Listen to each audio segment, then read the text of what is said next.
Good evening. Hurricane Kate is charting in the Atlantic tonight on a course that could threaten South Florida. We have complete storm coverage beginning with Dr. Neil Frank live at the National Hurricane Center. Dr. Frank?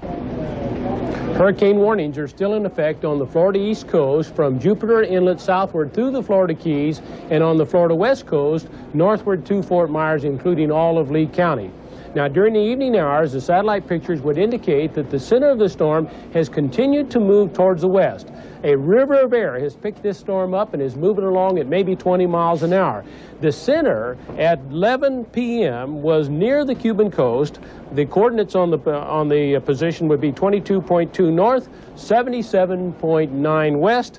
That position is about 300 miles south-southeast of Miami. Now, the good news for us tonight is that the center is still down near the Cuban coast. That means that the hurricane force winds are spreading along the coastline this evening, should spread on into western Cuba tomorrow. There still is an outside chance that the center could begin to move a little bit north of due west. If that occurs, then it would bring hurricane force winds on up into portions of the Keys or maybe parts of South Florida tomorrow morning. So we're going to have to watch that very carefully tonight, but at least the good news tonight is that the center has continued to move towards the west and along the Cuban coast as opposed to moving up in our general direction. Winds are still 110 miles an hour, very strong hurricane, although it's not the big awesome storm that we expect and we fear in the middle part of the hurricane season in June. And the next advisory will be issued at 2 a.m.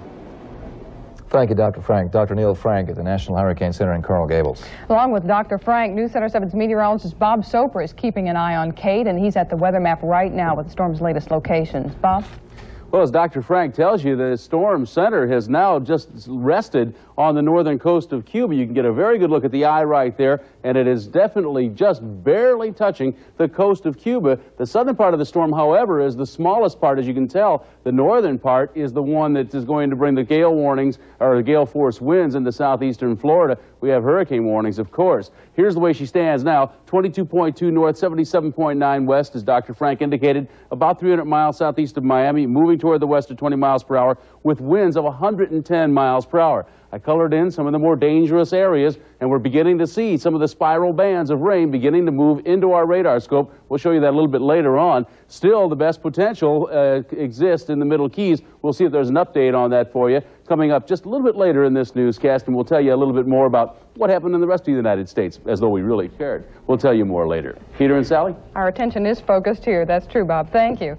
Well, now we have a list of the closings and evacuations in our community. In Monroe County, where the storm is expected to hit hardest, officials have ordered the evacuations for the following keys: Big Coppet Key, Geiger Key, and Bay Point.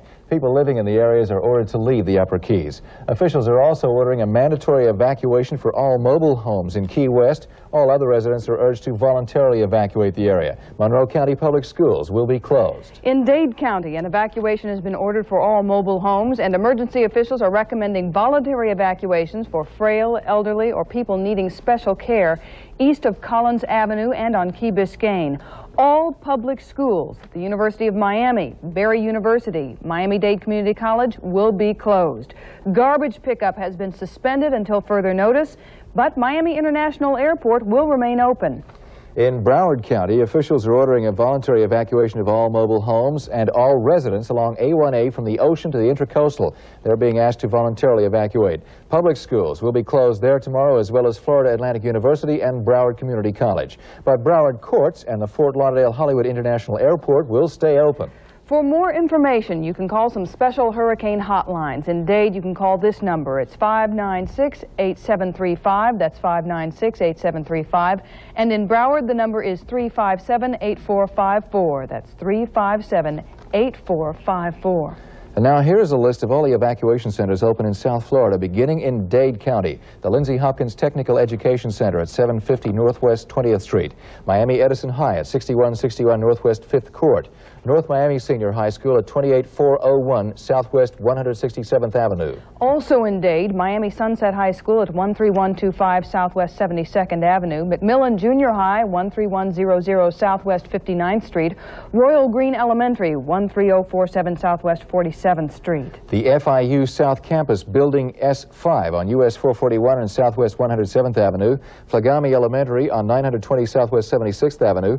W.R. Thomas Junior High School on 1301 13,001 Southwest 26th Street, Carl Park Senior High School on 8865 Southwest 16th Street, and Hialeah Miami Lakes Senior High on 7977 West 12th Avenue. Once again, these are evacuation shelters. These are the ones in Broward County. 23 shelters will be open. Coconut Creek High School at 1400 Northwest 44th Avenue. Coral Springs High School, 7201 West Sample Road. Deerfield Beach High School, 910 Southwest 15th Street. Ely High School, 801 Northwest 10th Street. Margate Middle School, 500 Northwest 65th Avenue. Silver Lake School, 7600 Tam O'Shanter Avenue. Pompano Beach High School at 1400 Northeast 6th Street. Tamarack Elementary School, 7601 University Drive.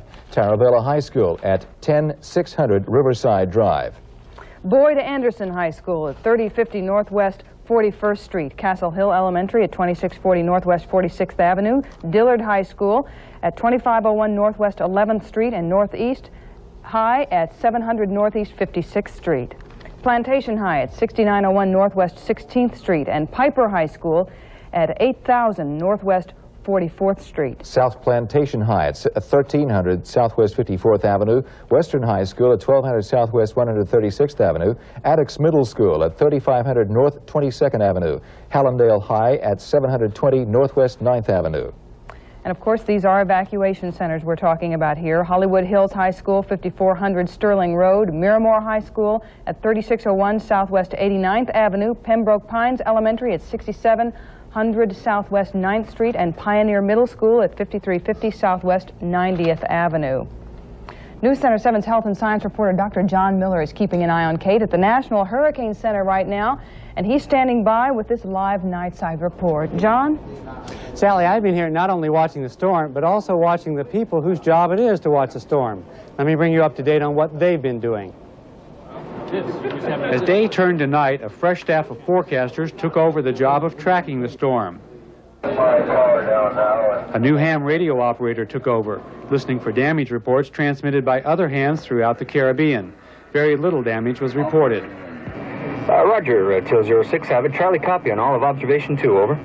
270 miles to the southeast, an Air Force C-130 aircraft radioed in that it had relieved a sister plane that had spent the last 12 hours in the eye of the storm. But there's a problem. The storm has now passed into Cuban airspace, this red line right here, and the Cubans won't let the Air Force follow it over their island. The Cubans sometimes allow in 2 planes like this from the National Oceanic and Atmospheric Administration, but right now they're both broken down. So we may not be able to fly into the storm's eye for 24 more hours. In a way, that's not a problem, because the eye is very easy to see and track on radar. But in another way, it is a problem, because you tell the storm's strength from the pressure in its eye. Basically, what I'm saying is, we can't tell if it's strengthening or if it's weakening. All we know where it is and a good idea of what the winds are. The only comic relief came from a national conference of hurricane forecasters who scheduled their meeting now because they were sure hurricane season would be over. Oh, I guess it's ironic, but it seems to go with the trade. When meteorologists have a picnic, it rains, and when I've been to a snow conference at the end of the snow season, I got caught in a blizzard. And now, after many, many years of having a National Hurricane Conference every November or beginning of December, we finally had a hurricane. I should note that this is the first time all fall that southeast Florida has been under a hurricane warning. Every other mile of coastline, all the way from Maine down to Texas, has had hurricane warnings earlier this fall, but not us until today. And that's really quite surprising when you realize we've had 7 hurricanes in the United States this year. If this one becomes the 8th that strikes the United States, that'll be the first time since 1916 that many named hurricanes have struck the United States in one hurricane season. Sally and Peter?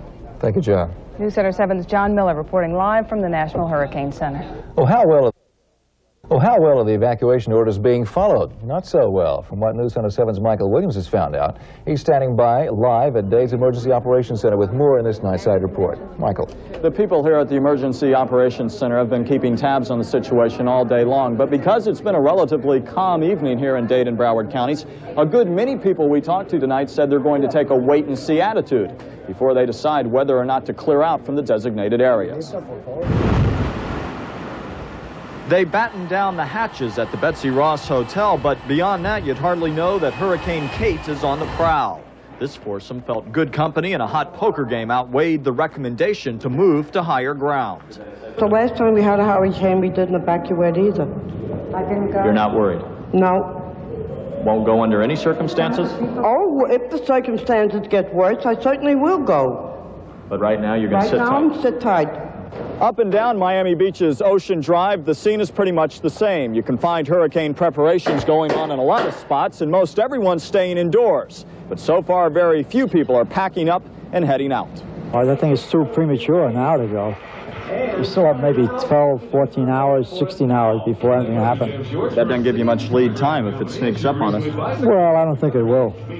Looks pretty good. That kind of attitude may explain why few and in some cases no people could be found this evening at emergency shelters like this one at Miami Edison High. Even in mobile home parks, which have been ordered evacuated, many people aren't leaving yet.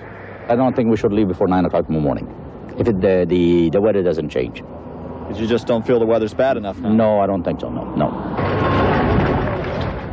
Hurricane Kate has hit a little closer to home on the waterways. The Coast Guard had to come to the rescue tonight when one sailor's boat riggings came apart, giving him a nasty gash in the forehead and forcing his boat up under the MacArthur Causeway. And vacationers aboard the sailboat Pirates Lady had to cut their Bahamas jaunt short and head home today because of Kate. Her winds made the ride home anything but a pleasure trip. It was really rough. Did you get seasick? Oh, yes. Real seasick. Just how bad was it? Well, they were saying it was 20-foot breaks for the waves. I don't know that much about it. I've never sailed before. Will you sail again? No. Yeah. Not after that. It remains to be seen, people chuckling a bit, I think, about that young man's odyssey out on the high seas here at the Emergency Operations Center. But it remains to be seen how smooth the sailing will be for all of us through the remainder of the night and on into tomorrow. I'm here with County Manager Merritt Stearheim. Are you concerned at all with the slowness with which some of the people in the designated evacuation areas are in fact leaving? Well, that's a judgment call. We have 600 to 800 people in the shelters at this point, and of course everybody's been monitoring the storm closely all night.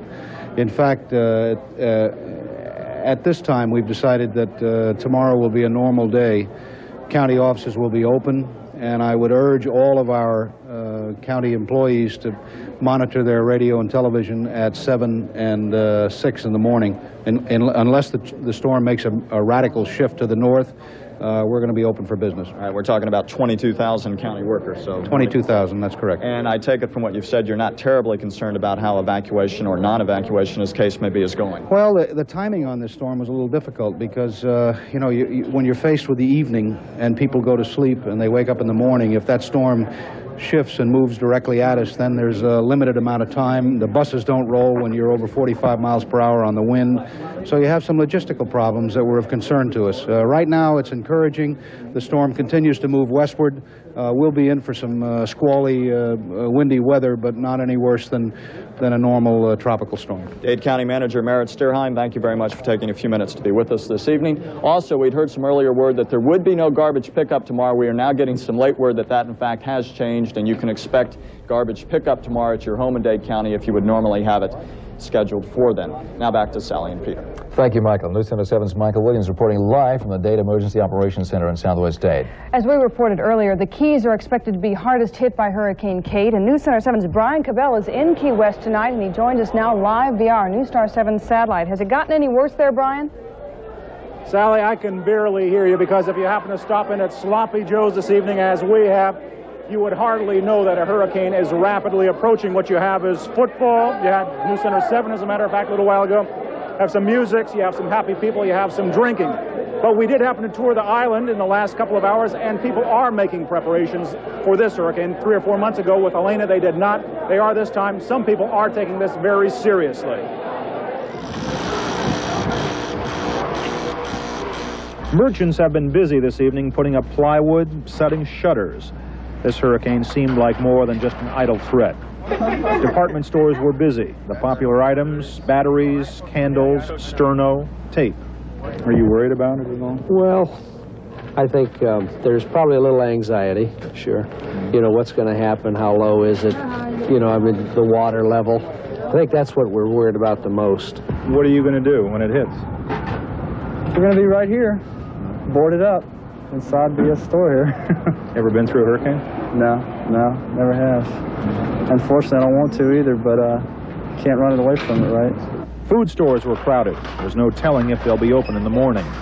The bread shelves here were almost empty. The bottled water shelves were empty.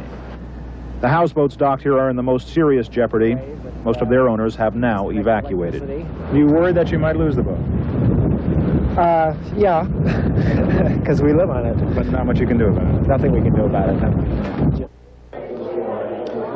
We have been told to expect gale force winds up to about 70, 80 miles an hour by late tomorrow morning. Currently outside we got maybe 40, 45 mile an hour gusty winds. Nothing serious, a little bit of sprinkle, but right now really we just have a little bit of wind, a little bit of rain, and we are waiting. Sally and Peter, back to you. Thank you, Brian. Take care out there. It's a good thing they're preparing. Looks like they're doing a good job of it, too. News Center 7's Brian Cabell reporting live from Key West. South Floridians tonight are shopping